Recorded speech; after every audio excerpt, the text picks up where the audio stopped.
आओ सुनाऊं कहानी। लाइक शेयर सब्सक्राइब कमेंट करना ना भूलें।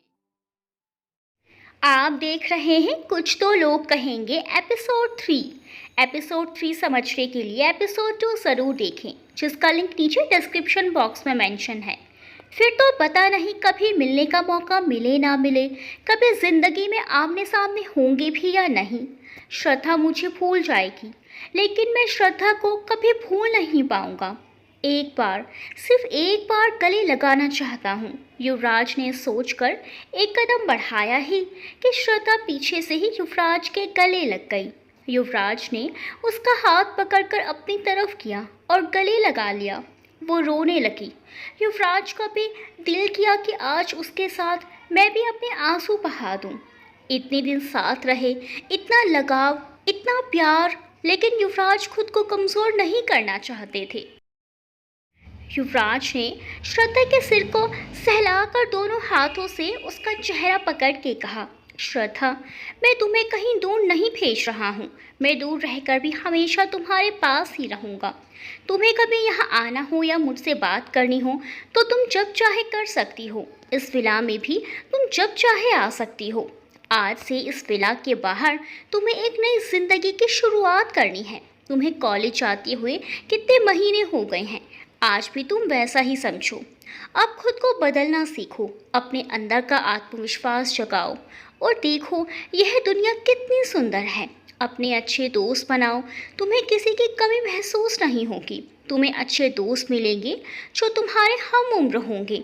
उनके साथ अपनी ज़िंदगी जीना। युवराज उसे अपने साथ साथ समझाते हुए चलते ले जा रहे थे।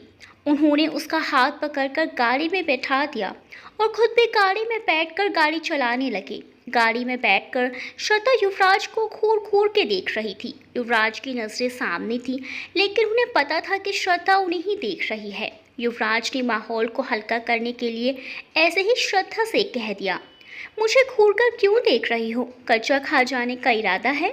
लेकिन युवराज को कहाँ मालूम था कि पहली बार ही मजाक करने पर उन्हें यूँ शर्मिंदा होना पड़ेगा। श्रद्धा ने झट से जवाब दिया, आप मुझे सोते हुए देख सकते हैं तो मैं आपको जागते हुए क्यों नहीं देख सकती?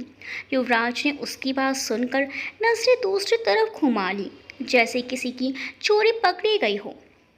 युवराज को समझ नहीं आ रहा था कि मैं अब इस पर क्या रिएक्शन दूं, इसीलिए चुप रहना ही सही बेहतर समझा और वो उनकी तरफ देखते हुए बिना किसी चेहरे भाव बदले बोल रही थी, हाँ मुझे पता है, जब आप कमरे में आए थे मैं जाग रही थी, पर जताया इसीलिए नहीं कि मैं आपको ऐसे महसूस कराना चाहती थी कि जब आपने मेरे चेहरे को छुआ। ये बात श्रद्धा ने अधूरी छोड़ दी। वो कह रही थी और युवराज उससे नजरें नहीं मिला पा रहे थे। दिल में बेचैनी और आंखों में नमी थी। मैं क्यों कुछ ऐसा कर जाता हूँ जिससे मैं उसका गुनाहगार बन जाता हूँ? श्रद्धा ने युवराज के हाथ पर हाथ रखकर कहा, अगर किसी के लिए दिल में फीलिंग्स हो तो कह देनी चाहिए। प्यार इंसान को कभी भी हो सकता है।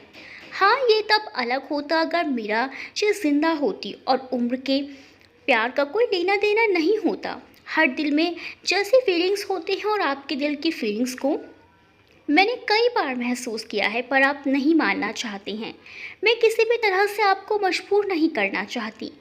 आप जो मेरे लिए कर रहे हैं उससे आपको खुशी मिलती है, इसीलिए आप जैसा कहेंगे मैं करने की कोशिश कर रही हूँ। आप प्लीज़ अपने आप को किसी बात के लिए गिल्ट में मत रखिए। वो बातें करती रही और उसकी बातों बातों में हौसला आ गया। जहाँ युवराज उसे समझा रहे थे उसके ज़िंदगी में आत्मविश्वास बढ़ाने को, वहीं श्रद्धा युवराज को प्यार का नया पाठ पढ़ा रही थी। युवराज सोच रहे थे कि इतनी सी उम्र में इतनी समझदारी, शायद वक्त सब कुछ सिखा देता है। दिल तो कह रहा था कि ऐसे ही वो बोलती जाए और मैं सुनता रहूं और ये रास्ता कभी ख़त्म ना हो। अब उसकी बातों से थोड़ा अच्छा लग रहा था कि श्रद्धा बहुत समझदार है, मेरी इज्जत भी करती है और बिना किसी सवाल जवाब के मेरी बात भी मान जाती है। युवराज ने गाड़ी का दरवाज़ा खोला। श्रद्धा नीचे उतर गई। वो उन्हें उम्मीद भरी नज़रों से देखती रही, जैसे कहना चाहती हो कि युग के जाने के बाद मुझे यहाँ से ले जाना। तभी युवराज ने गाड़ी में से न्यू मोबाइल निकालकर उसके सामने कर दिया। श्रद्धा पहले तो उसे देखती रही, फिर युवराज के हाथों से मोबाइल ले लिया। अब वक्त था दोनों के जुदा होने का। दोनों के मन में ही बेचैनी थी। युवराज के मन को मालूम था कि अब हम कभी नहीं मिलेंगे। वो पलटकर आगे बढ़ गए। श्रद्धा खड़ी होकर उन्हें देखती रही। एक बार मुड़कर देखे, लेकिन युवराज सीधा जाकर गाड़ी में बैठ गए और उसे हॉस्टल छोड़कर ऑफिस चले गए। शाम को युवराज का उस विला में जाने का दिल नहीं कर रहा था।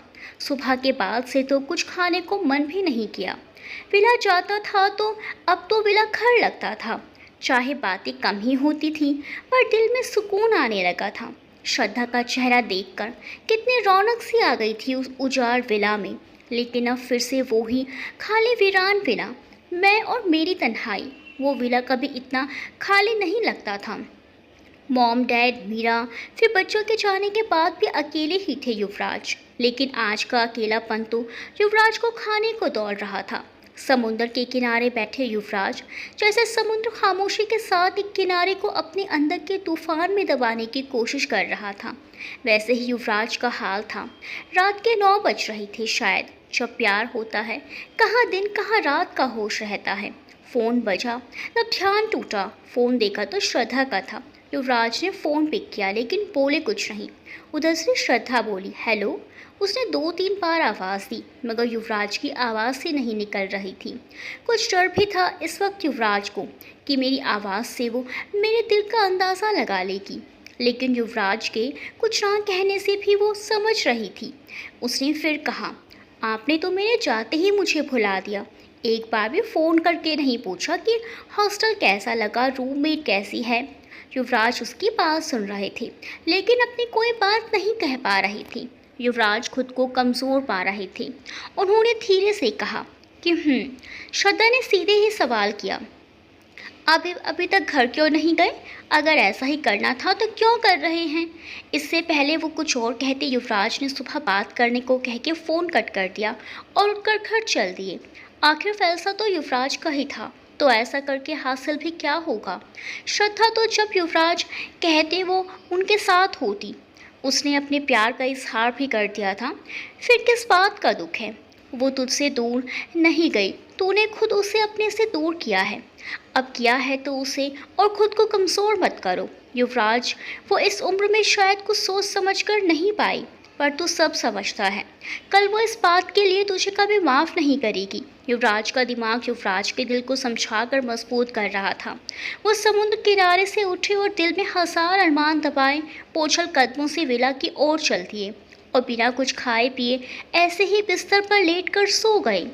सुबह श्रद्धा का फ़ोन आ गया। जब युवराज खुद को संभाल चुके थे, उन्होंने फ़ोन उठाकर उसके बोलने से पहले ही बोलना शुरू कर दिया।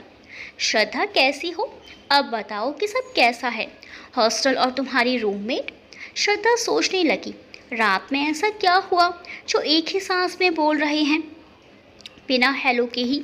लेकिन युवराज जानते थे कि श्रद्धा से झूठ बोलने का कोई फ़ायदा नहीं, वो उन्हें अच्छे से समझ चुकी है। इसीलिए बोले, देखो श्रद्धा, कल मैं सच में अपसेट था, लेकिन अब सब सही है। इसीलिए तुम मेरी किसी भी तरह की टेंशन मत लो और अपनी पढ़ाई पर ध्यान दो। इस पर तुम्हारा फ्यूचर डिपेंड करता है। श्रद्धा, हाँ, हॉस्टल अच्छा है और मीनल और सोनू भी अच्छी हैं। अब मैं अपना ध्यान रखूंगी, क्योंकि मुझे जल्द से जल्द अपना लक्ष्य पाना है। युवराज, श्रद्धा, किसी भी चीज़ की ज़रूरत हो तो मुझे फ़ोन कर देना, ओके? अब मैं रखता हूँ, तुम्हें भी कॉलेज जाना है, लेट होगा। युवराज ने फ़ोन रखा। उस बालकनी में खड़े होकर बाहर देखने लगे। उन फूलों और बर्तन ज़मीन की तरफ ध्यान चला गया। आज सुबह की धूप में वह चमक रही थी। उस कुछ देर की बारिश से फूलों का रंग तो निकला ही था, पर बंजर ज़मीन की भी किस्मत चमकी थी, जो उसमें से सोंधी सोंधी खुशबू आ रही थी। पर बारिश के जाने के बाद फिर से बंजर ही बंजर थी।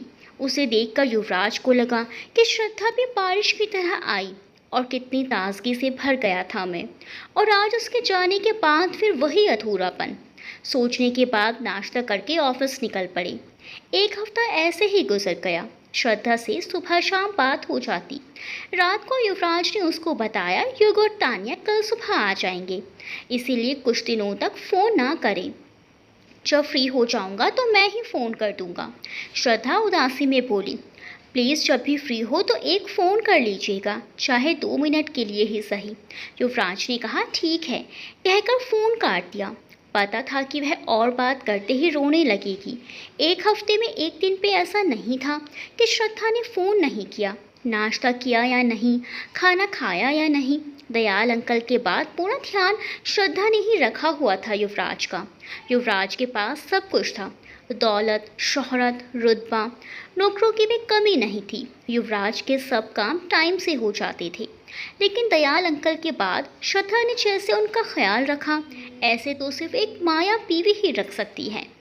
अगले महीने श्रद्धा के एग्ज़ाम्स हैं और उसकी छुट्टी भी नहीं है, तो फ़ोन भी नहीं आएगा। इन सब में वो मुझे थोड़ा तो भूल ही जाएगी। उसके लिए और मेरे लिए भी आसानी हो जाएगी। यही सोचकर युवराज को थोड़ा तसल्ली हुई। सुबह सुबह खटपट की आवाज़ से आँख खुली। टाइम देखा तो 7 बज गए थे। एल रूम के बाहर आकर देखा, युग और तानिया दोनों सामने थे।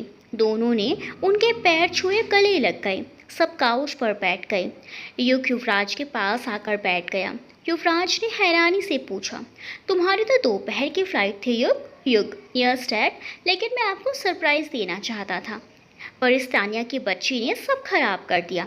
इसीलिए मैंने आपको टाइम गलत बताया ताकि आपके चेहरे की खुशी देख सकूं। बट आप मुझे कितने उदास लग रहे हैं। क्या हुआ? कुछ तो बात है।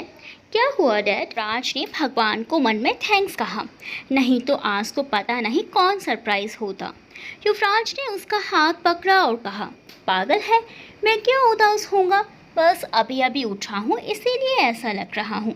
तुम दोनों को देखकर बहुत खुश हूँ। अब जब तू आ गया है तो मिलकर फिर ऐसे ही मस्ती करेंगे। वैसे कितने दिनों के लिए आया है? युग, 1 वीक डैड, और इस 1 वीक में फुल मस्ती करनी है। अपना काम वाम सब एक तरफ उठाकर रख देना डैड। और डैड, दयाल अंकल कहीं दिखाई नहीं दे रहे, कहीं गए हैं क्या? युवराज, हाँ बेटा, वो यहाँ नहीं है, गुजरात गए हुए हैं। वैसे युवराज अपने बेटे को देखकर सब भूल ही गए थे, पर उसका वापस जाने की सोचकर उन्हें अच्छा नहीं लगा। अपने डैड को ऐसे सोचते हुए देख युग बोला, डैड, अभी तो आए हैं, आप जाने का सोचकर उदास हो गए?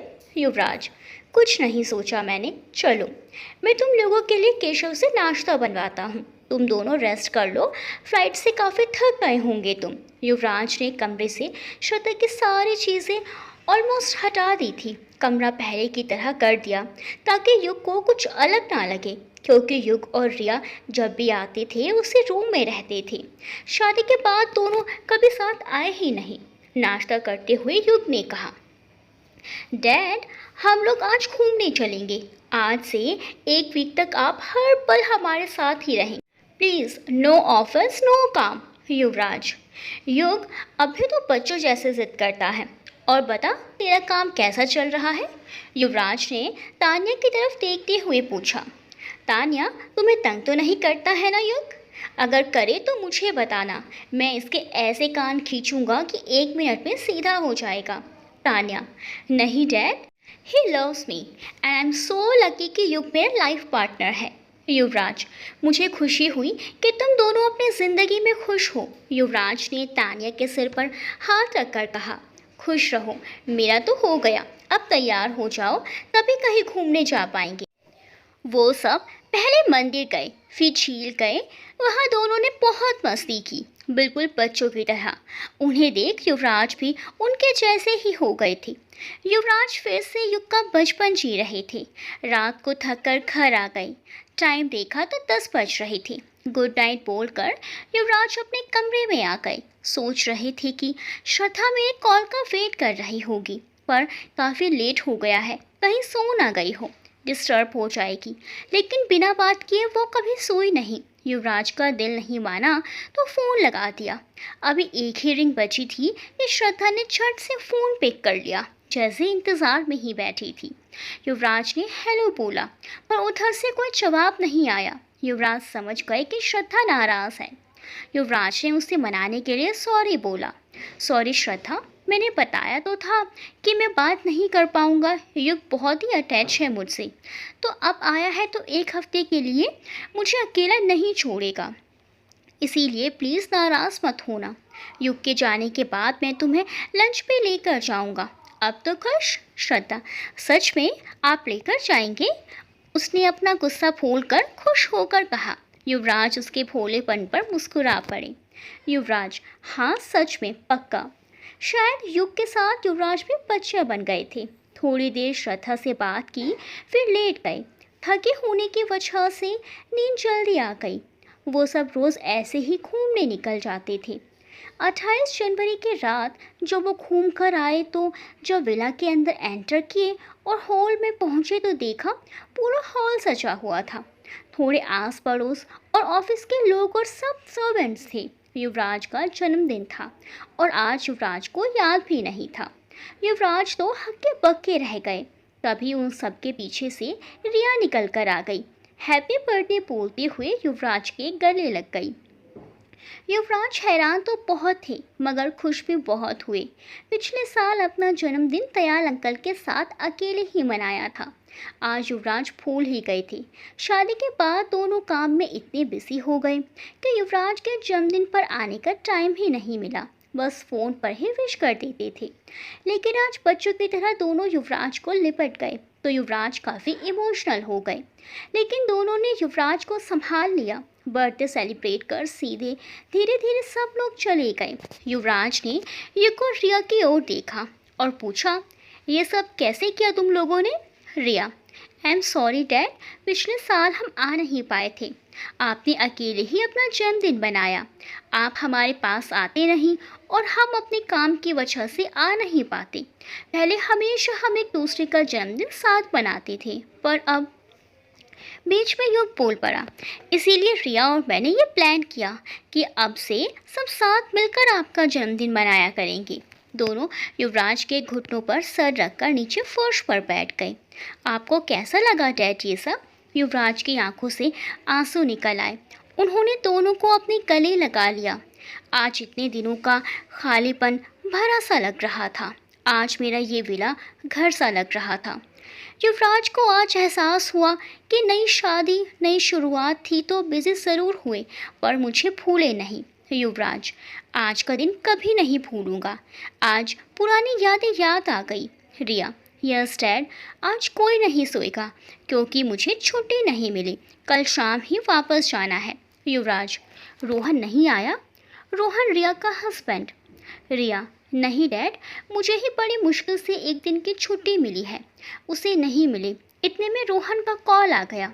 रिया बोली, नाम लिया और शैतान हाजिर। सब हंसने लग गए। युवराज ने रोहन से बात की। उसने युवराज को विश किया और बहुत सी बातें की। फिर सारी रात हंसते खेलते और बातें करने में ही निकल गई।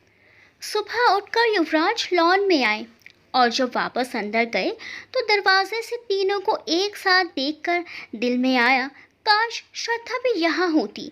कितनी खुश होती वो।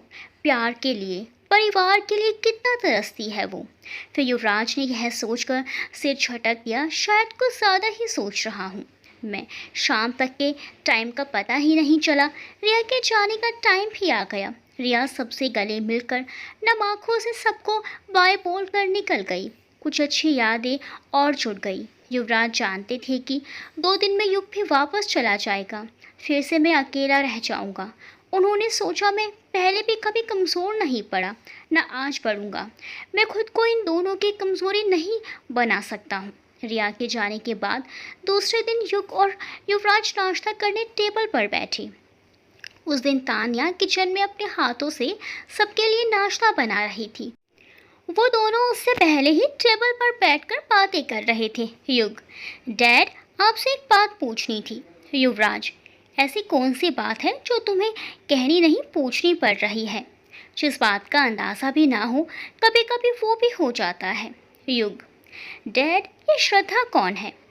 युवराज युग के मुंह से श्रद्धा का नाम सुनकर हैरान रह गए। युवराज की तरफ देखते हुए युग ने कहा, वो दरअसल कल पार्टी में साथ वाली आंटी कुछ कह रही थी। अगर आपको यहाँ अकेले लगता है तो हमारे साथ चलिए। मैंने आपको कितनी बार कहा है पर आप मानते ही नहीं। युवराज ने युग के कंधे पर हाथ रखकर कहा, जब अगली बार आओगे तो तुम्हें मिलवाऊंगा श्रद्धा से और सब बताऊंगा, पर अभी नहीं।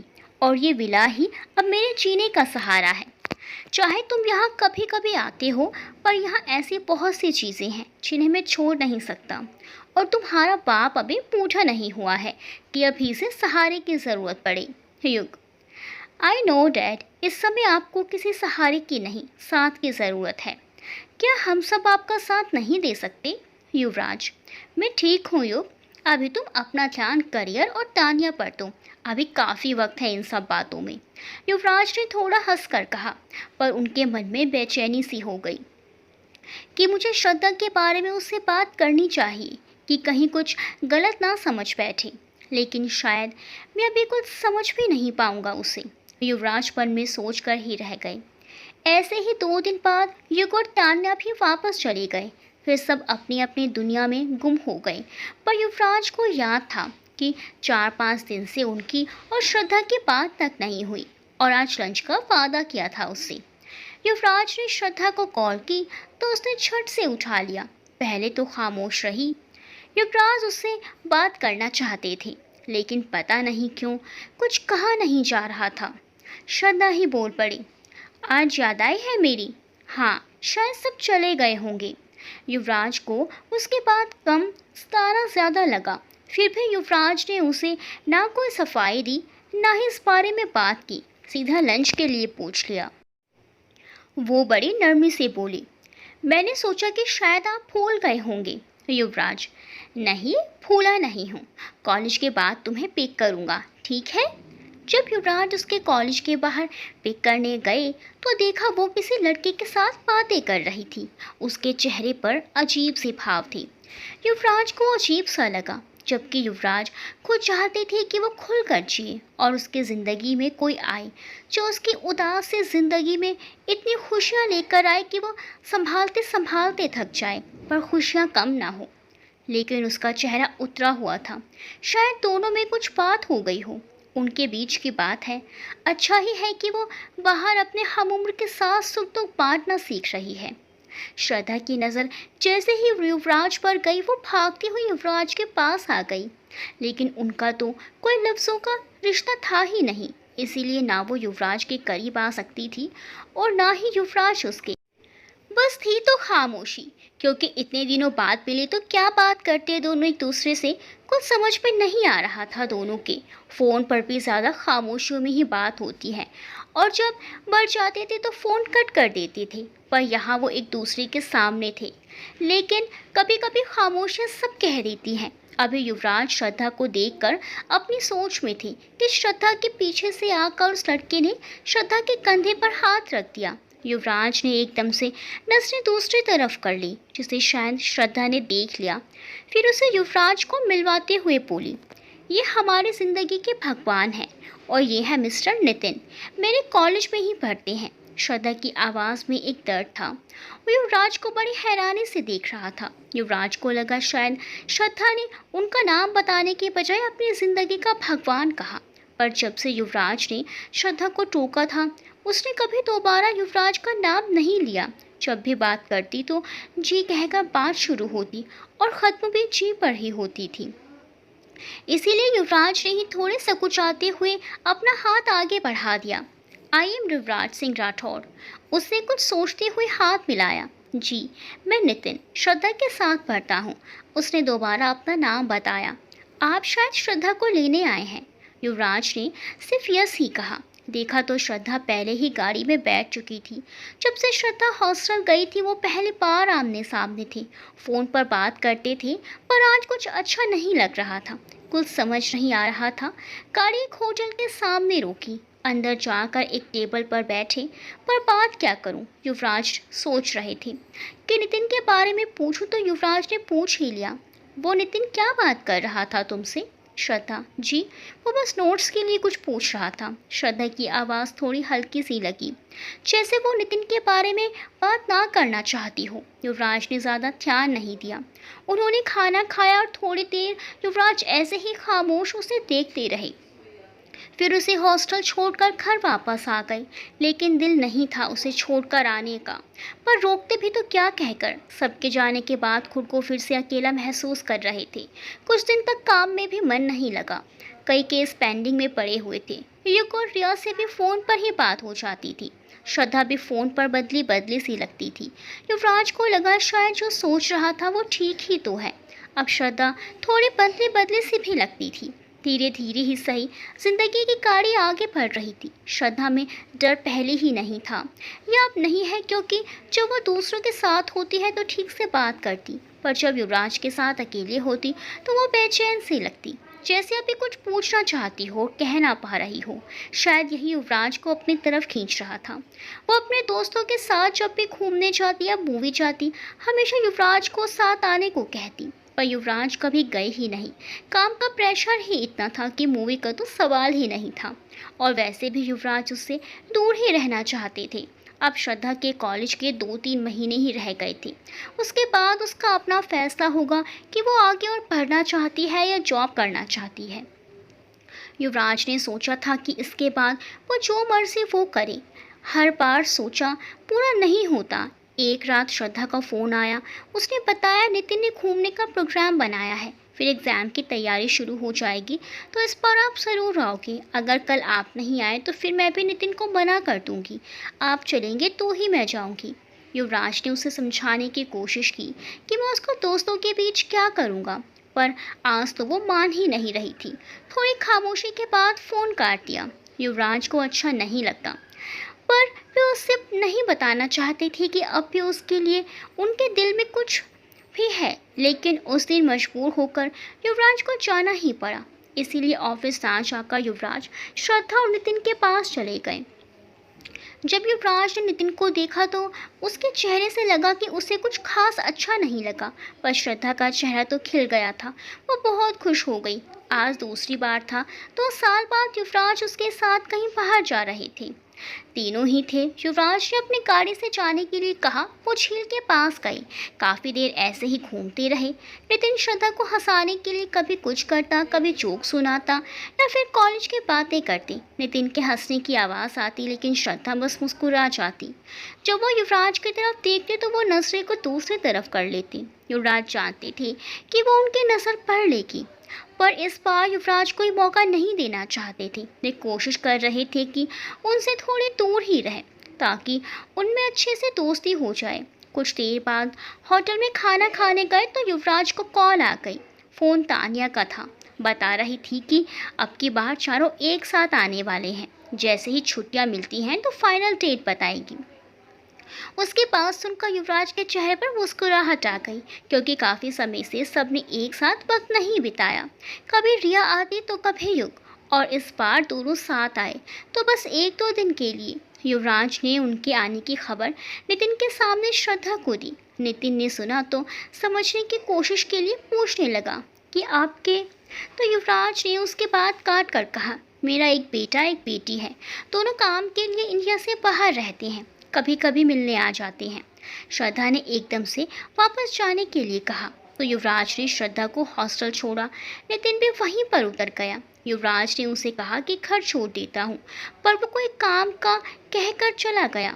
युवराज वहाँ से वापस ही आ रहे थे कि अंधेरे में उनकी गाड़ी के आगे ना जाने कहाँ से एकदम से कोई बुजुर्ग आ गए। उनको बचाने के लिए चक्कर में उनका एक्सीडेंट हो गया। युवराज को जब होश आया तो उन्होंने खुद को हॉस्पिटल में पाया। होश आने पर डॉक्टर ने श्रद्धा को मिलने की इजाज़त दी। युवराज ने श्रद्धा को देखा। रो रोकर उसकी आंखें लाल और सूजी हुई थी। चेहरा एकदम बेरंग था। युवराज को काफ़ी चोटें आई थी। ना ही तो वो हाथ हिला पा रहे थे, ना एक पैर, दोनों जगह फ्रैक्चर था, और छोटी मोटी कितनी ही चोटें थी। अब युवराज को ठीक से होश आ चुका था। युवराज ने श्रद्धा को कहा, अब मैं ठीक हूँ। श्रद्धा ने गुस्से और दर्द के मिले जुले भाव से कहा, हाँ वो तो दिख ही रहा है कि आप कितने ठीक हैं। जब डॉक्टर युवराज को चेक करने आए तो बताया कि हालत पहले से ठीक है, पर पूरी तरह ठीक होने में समय लगेगा। युवराज की किस्मत उनसे पता नहीं क्या चाह रही थी। उन्होंने डॉक्टर से घर जाने को बोला तो डॉक्टर ने घर जाने के लिए मना कर दिया। डॉक्टर ने कहा, अभी ठीक हो, बट घर जाने वाली हालत तो बिल्कुल भी नहीं है युवराज जी। युवराज, और अभी कितना वक्त लगेगा डॉक्टर? डॉक्टर, देखते हैं कि आप रिकवरी कैसे करते हैं। तब तक आप हमारे मेहमान बनकर सेवा का आनंद लीजिए। डॉक्टर की इस बात से युवराज का चेहरा गुस्से से तमतमा उठा कि ये कोई मजाक का टाइम है। डॉक्टर तो मेरा मजाक बनाकर चला गया। युवराज ने श्रद्धा से कहा कि वो भी घर जाकर आराम करे, मगर उसने युवराज की बात सुनकर अनसुनी कर दी। हर वक्त युवराज के आसपास ही रहती, कुछ भी चाहिए हो तो कहने से पहले ही समझ जाती। मगर उसका कॉलेज खराब हो रहा था। आखिर पूरे साल की मेहनत थी। आज युवराज को हॉस्पिटल में तीसरा दिन था। युवराज की असिस्टेंट कुछ फाइल्स लेकर हॉस्पिटल ही चली आई, जिस पे डॉक्टर ने नाराज़गी जताई। लेकिन युवराज का काफ़ी काम पेंडिंग में था, तो युवराज ने डॉक्टर को समझाया और फाइल्स चेक करने लगे। युवराज के असिस्टेंट ने बताया कि उनके कुछ क्लाइंट्स की बार बार कॉल्स आ रही हैं। अगर उन्हें बता दिया तो सब हॉस्पिटल ही आ जाएंगे। लेकिन पता नहीं कैसे जब एक एक करके युवराज से मिलने आने लगे। युवराज ने श्रद्धा को बुलाया। देखो श्रद्धा, तुम परेशान मत हो, अपने कॉलेज पर ध्यान दो। इसके अच्छे परिणाम से ही तुम्हारी ज़िंदगी बदल सकती है। श्रद्धा कुछ नहीं बोली। उसे हर तरह से समझाना चाहते थे युवराज। यहाँ डॉक्टर हैं, नर्स हैं, अगर मुझे किसी भी चीज़ की ज़रूरत होगी तो मैं तुम्हें बुला लूँगा।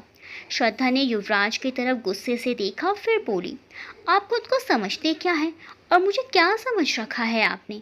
आप मेरी हर तरह से ध्यान रख सकते हैं, पर मेरा कोई हक नहीं है। आप ये बस सोचिएगा कि मैं आपसे कोई हक मांगना चाहती हूँ, पर मैं आपको यहाँ अकेले छोड़कर नहीं जा सकती हूँ। मैंने आपकी हर बात मानी है, प्लीज़ ये मैं नहीं मान पाऊँगी।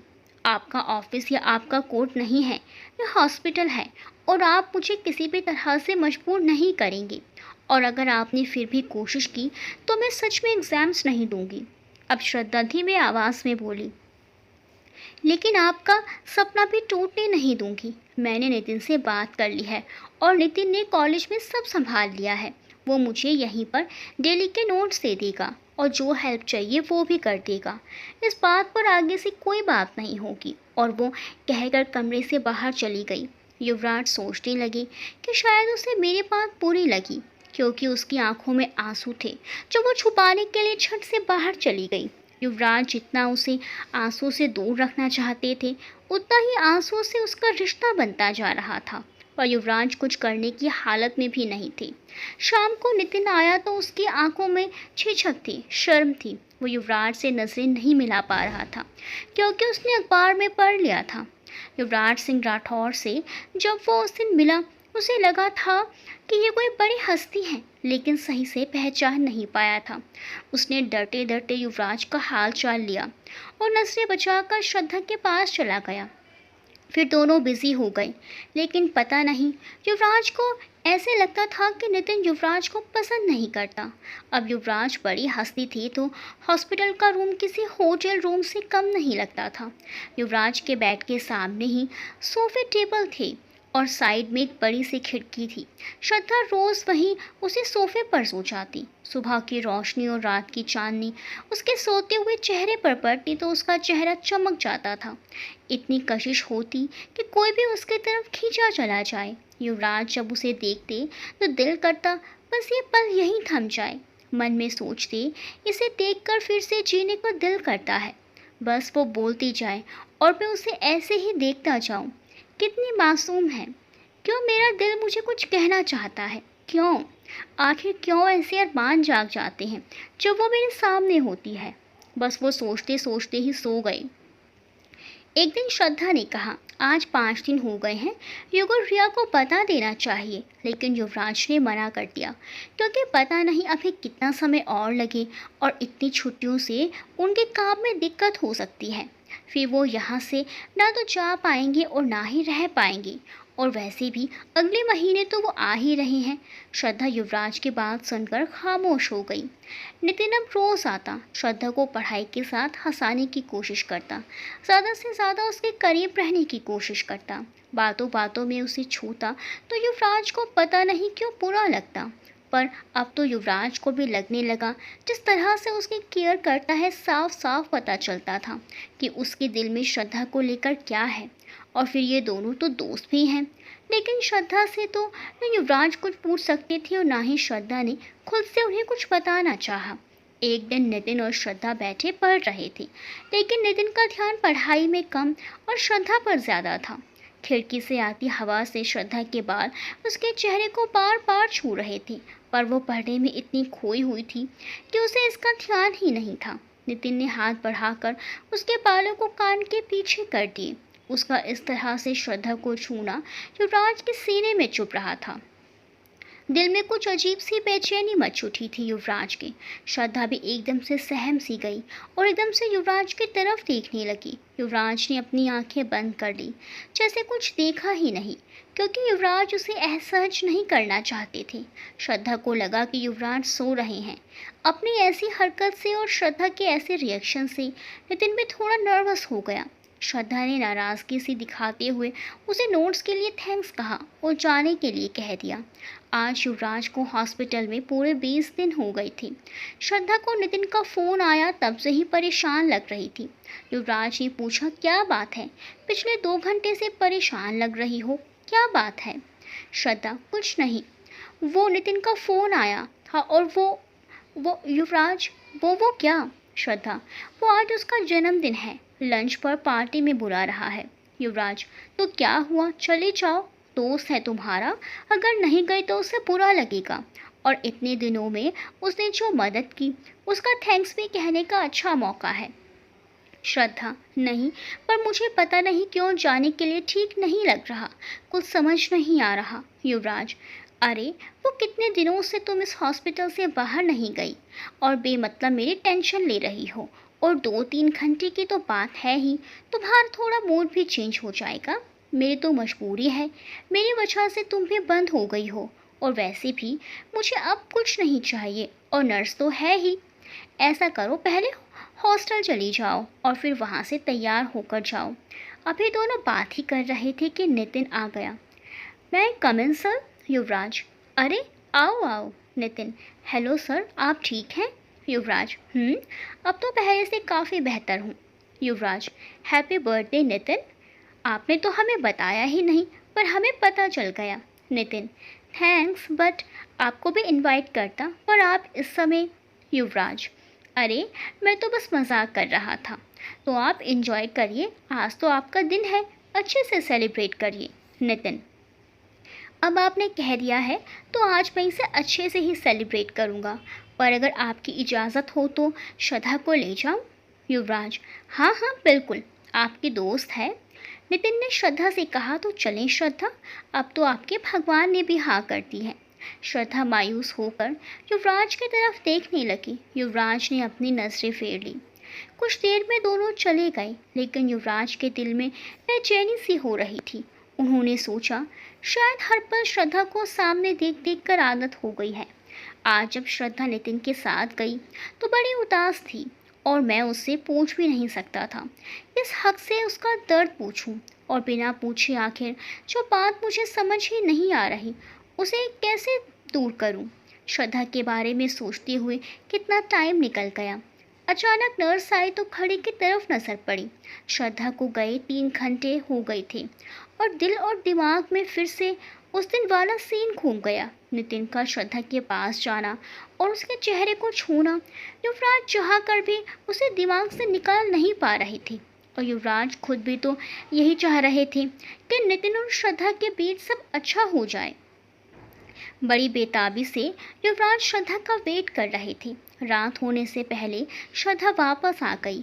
उसे देख युवराज के दिल में चैन आया और जब ध्यान दिया तो उसके चेहरे खिलने के बजाय अजीब सी गहरी उदासी थी। जाने से पहले जो सिर्फ परेशान थी, अब उसका ऐसा हाल देखकर लगा कि वो बहुत रोई हो। युवराज ने कुछ पूछना सही नहीं समझा, इसीलिए चुप रहना ही सही लगा। 2-3 दिन बाद डॉक्टर हाथ और पैर का प्लास्टर काटने को कहकर कहने लगे, आप इसके बाद घर जा सकते हैं, पर घर जाकर भी ऐसी ही देखभाल चाहिए ताकि जल्दी रिकवर कर सके और अभी हाथ पाँव में जो अकड़न है वो धीरे धीरे ठीक हो जाएगी। अगर ज़्यादा ज़ोर डालने की कोशिश की तो काफ़ी प्रॉब्लम हो सकती है। इसीलिए अभी कुछ देर इसकी मालिश और हल्का फुल्का मूवमेंट ही, और ज़्यादा चलना फिरना नहीं है। सिर्फ वॉशरूम तक ही ठीक है मिस्टर युवराज। डॉक्टर की सारी बातें सुनने तक युवराज ने हाँ में सिर हिला दिया। डॉक्टर ने घर पर किसी नर्स को रखने के बारे में पूछा, क्योंकि अभी बिना मदद युवराज कुछ नहीं कर पाएंगे। लेकिन श्रद्धा बोल पड़ी, नहीं, हमें कोई नर्स नहीं चाहिए। 3 दिन बाद छुट्टी मिल गई, वो विला चले गए। श्रद्धा भी अपने दूसरे दोस्तों की हेल्प लेने लगी। युवराज हैरान थे कि श्रद्धा ने नितिन से हेल्प क्यों नहीं मांगी। अगर उस दिन के बाद ना तो हॉस्पिटल आया, ना ही युवराज ने श्रद्धा के मुंह से नितिन से कोई जुड़ी बात सुनी, तब श्रद्धा से युवराज ने पूछना सही नहीं समझकर अब युवराज ने पूछ ही लिया तो श्रद्धा ने कहा, वो शहर से बाहर गया है। उसके चेहरे पर कोई भाव नहीं थे। युवराज चाह कर भी उसका चेहरा पढ़ नहीं पाए। अब विला में युवराज और श्रद्धा ही थे। रात में युवराज ने देखा कि श्रद्धा उन्हीं के कमरे में ही काउच पर सोने के लिए लेट रही थी। युवराज ने उससे कहा, श्रद्धा मैं बिल्कुल ठीक हूँ, तुम दूसरे कमरे में आराम से सो जाओ। वैसे भी हॉस्पिटल के सोफे पर सो सो के बुरा हाल हो जाता है। अब तुम भी आराम करो, अगर कुछ चाहिए होगा तो आवाज़ दे दूंगा। युवराज के बाद अनसुनी करके वो काउच पर चादर लेकर सो गई। युवराज उसे देखते ही रह गए। ना जाने कब आंख लग गई। सुबह जब आंख खुली तो युवराज के पास खड़ी उन्हें जगा रही थी। दवाइयों के असर से नींद इतनी लेट खुली। श्रद्धा ने सहारा देकर बेड की टेक लगा युवराज को बैठाया, फिर चाय दी। चाय पीने के बाद युवराज को वॉशरूम जाना था, पर शर्म से श्रद्धा से कैसे कहते। इतने में श्रद्धा ने युवराज के हाथ से खाली कप लिया और उन्हें सहारा देकर बाथरूम तक लाई।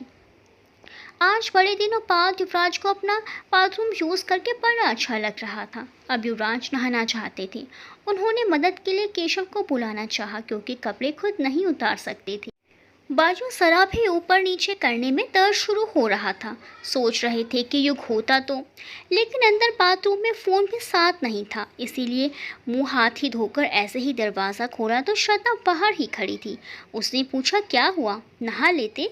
युवराज ने अपना फ़ोन उठाया तो श्रद्धा ने हाथ से ले लिया। कहने लगी, आज आपको मैं मदद कर देती हूँ। युवराज, नहीं नहीं, मैं ठीक हूँ, केशव मदद कर देगा।